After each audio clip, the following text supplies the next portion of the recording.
اعظم الشهر جلیل بوخار روز بود ولی دیفوگری دستای روز بود و او تو یکم فشار آورد سلیم عجله و میخواست و بزرگی ما هم اصیب رسانه برای همین هم دوبار باید این لحظه رو خودتر مشاهده کنید. خب هر دوم دست می فشارندگی مهم نیست، مهم دوستی است، مهم اون است که هر دو بازیگر به همدیگر احترام هم دارند.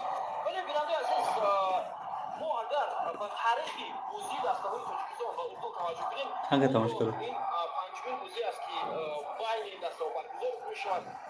سال 2021 ما در مقابل بلد چی منی غلبه به دست آوردیم و با حساب 1-0 اما این بازی دوستانه بود. بیننده عزیز با شهرام سمیر اندکی یو از پایش سرگیر حملگری ما و این تو یک اندازه میتواند بسیار تاثیرباز رساند. الکی شد اشاره میکند که رستم سویلوف آماده شود، چونکه اگر متوجه شده باشید بازیگری که در فوتبال البته اسرانی پایش آسیب میگیرد انا در همین حالت شهرام سمیف آسیب گرفت. من گفتم میتونم که بازی کردن نمیتونم دیگر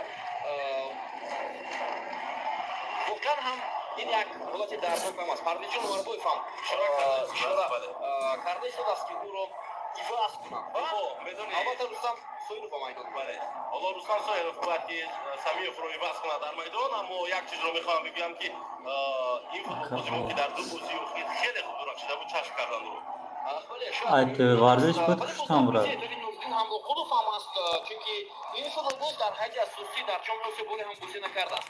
من رفت کانتکت رفتش شهرام سمیف حالا آروم میشود و اشک هم میریزد.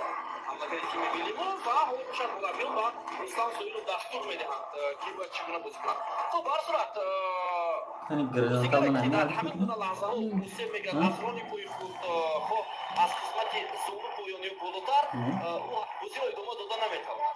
شهرام سمیف امروز در حد اساسی بازی کرد. واقعا هم هنرنمایی او وقتی خیلی و خیلی پسندیده است، اما شهرام باید آرام‌تر باشد. این مسابقه باشگاه جام آسیا است. حتی باز اگر ما به مرحله دیگر رو خط گیریم و باور هم داریم شهرام سمیف رو باز ما در میدان خواهیم دید. اکنون باز نوبت به